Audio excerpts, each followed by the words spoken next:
Ladies and gentlemen, boys and girls, worshippers of all ages, welcome back to YouTube. My name is SeaRaptor. Today we're going to take a first look at Tier VIII American battleship USS Kansas.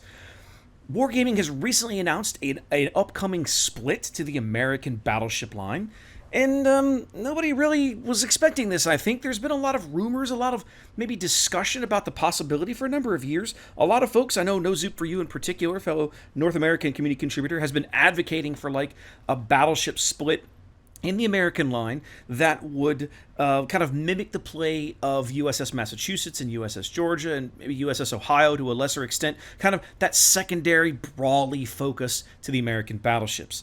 Unfortunately, what Wargaming has opted for is not that. So let's have a look and talk about what they did do. Now, at first glance, Kansas herself looks like California, right? If you've looked at a Californian port or you've seen one, like this ship is fat. Like you can almost like, they took an existing hull and added all of this crap, out here past the initial original hull, just like California. So if you're thinking she looks like California, well, you're in good company. She absolutely does.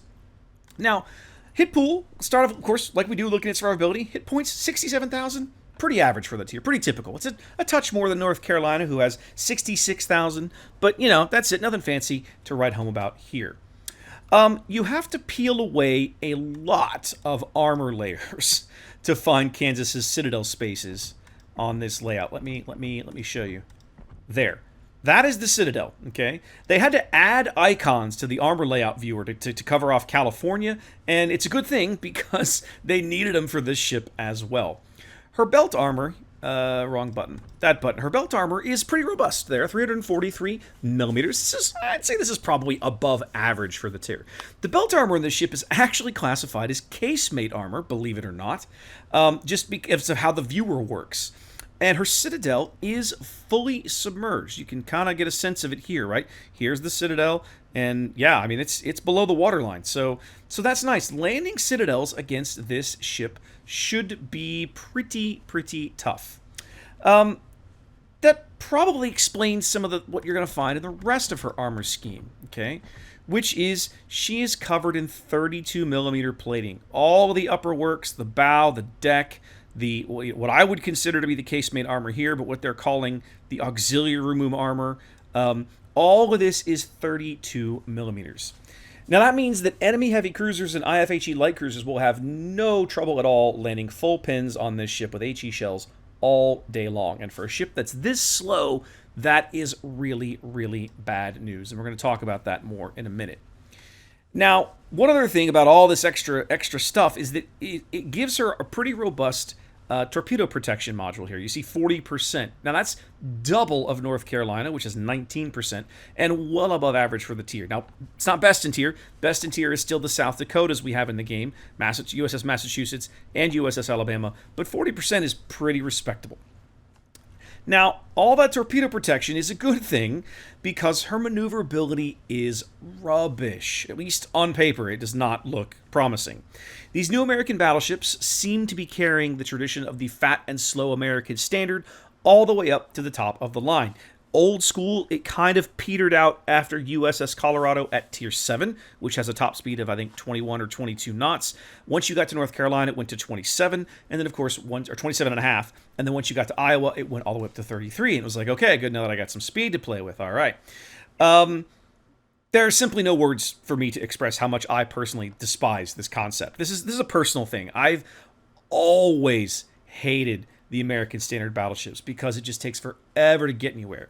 And Kansas here maxes out at Tier 8 at 23 knots. This feels like lunacy to me, but we'll see. I can't play the ship yet. I'm not playing the ship yet. We're going to find out, okay? Her turning circle, on the other hand, is best in tier, 700 meters. Now, given how slow she's going to be moving, that tight turning circle could be a nice thing. I expect this ship to be pretty vulnerable to torpedoes just because of how slow she is. But if she handles, you've got a small turning circle and a low speed, she ought to be able to turn on a dime. Like, she ought to be able to turn on a dime. So we'll see. I don't know. 15.7 second rudder shift, I mean, doesn't really endear me to the ship any further. I mean, I don't know. You look at these things on paper, she just feels like she's going to handle very, very sluggishly. But until I can put her into a game and find out, I don't know. Maybe she'll make a liar out of me. It wouldn't be the first time. Detection.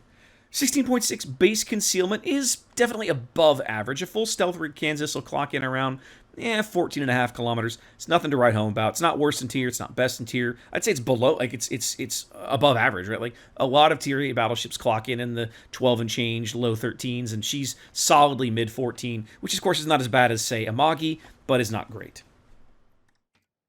Main battery. Okay, this is why you're really here, right? This is where things start to go really wonky. Kansas mounts 12 16-inch rifles. Now that sounds awesome. These look like they're the same guns as those on North Carolina, right? 406 millimeters, 45 calibers long. Unfortunately, these are not the same shells as North Carolina. The HE shells actually are the same shells, even though the shell velocities don't line up, which I can't explain.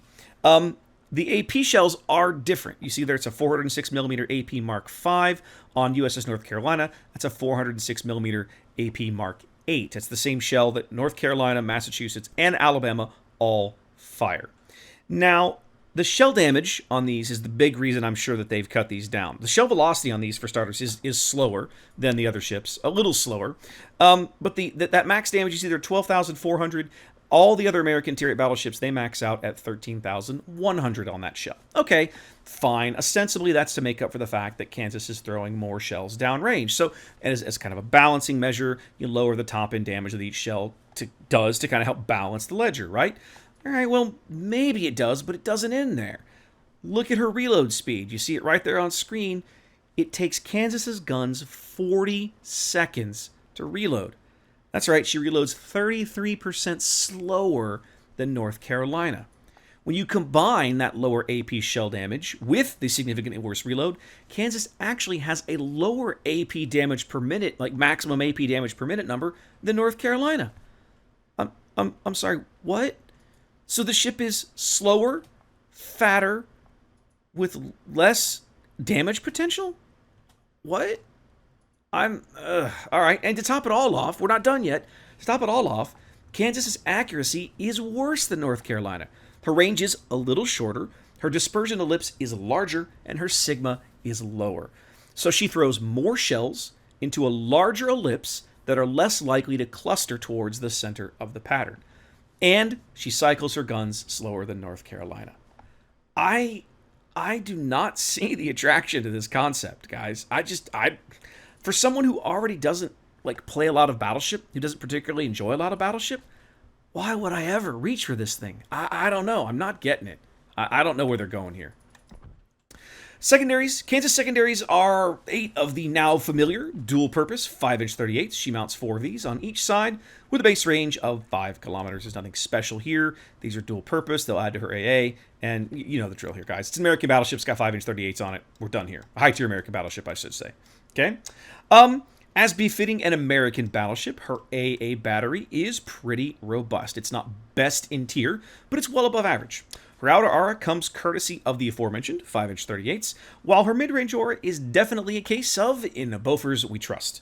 The outer ring is actually nearly the equivalent of North Carolina and Massachusetts, but not quite, despite the fact that Kansas throws up less flak. She puts up 6 flak bursts, whereas Massachusetts and North Carolina both throw up 8 each. Her middle ring, actually, those Bofors, is actually the weakest of the Tier 8 American battleships, while her short-range aura is just a small step behind North Carolina's. All told, though, her AA suite is not as good as her Tier 8 American battleship cousins, premium or otherwise, but it is still better than most other nations at Tier 8, so nothing unusual there. Consumables-wise, it's the standard stuff, guys. You get a choice between catapult fighter and spotting aircraft. You've got a repair party and a damage control party. There's nothing really to write home about here. So that's kind of all the numbers. I mean, for me personally, I have zero interest in playing this ship. Fans of the channel know I have long chafed at playing the American standards. The lack of speed is a huge problem for me, and that's on maps that are more commonly 36 or 42 kilometers square, right? Now, Wargaming has decided they're going to try to carry the same concept of a super slow battleship up to ships, on ships that will regularly see play on 48 kilometer square maps. I just no, no, oh my no. On top of that, this thing has less potential AP damage per minute than North Carolina. I mean, I'm sure somebody's going to point out that it has a greater potential for a dev strike because it's putting more shells downrange, and that is true. More shells, like any Fuso player will tell you this. More shells downrange means more potential for, Citadels means more potential for dev strike. I get it, but you only get to pull the trigger on these guns once every 40 seconds. It's fat. It's slow. For somebody who already finds the twice a minute attack speed of a typical battleship, 30-second reload, boring to play. To me, this entire concept is just a non-starter. So I don't know. When we're able to play these ships, I'll put some games into this one. I'm gonna gripe about it, fellas. It's gonna happen. This whole thing feels like it has disaster written all over it. I don't know. We'll see. They could prove me wrong. And remember, guys, the ship is still in testing, right? They're not done yet. It is not finished. So we will see. But anyway, guys, there you go. First look at USS Kansas. Hope you enjoyed that. Be safe out there. Wash your hands. And I'll catch you next time.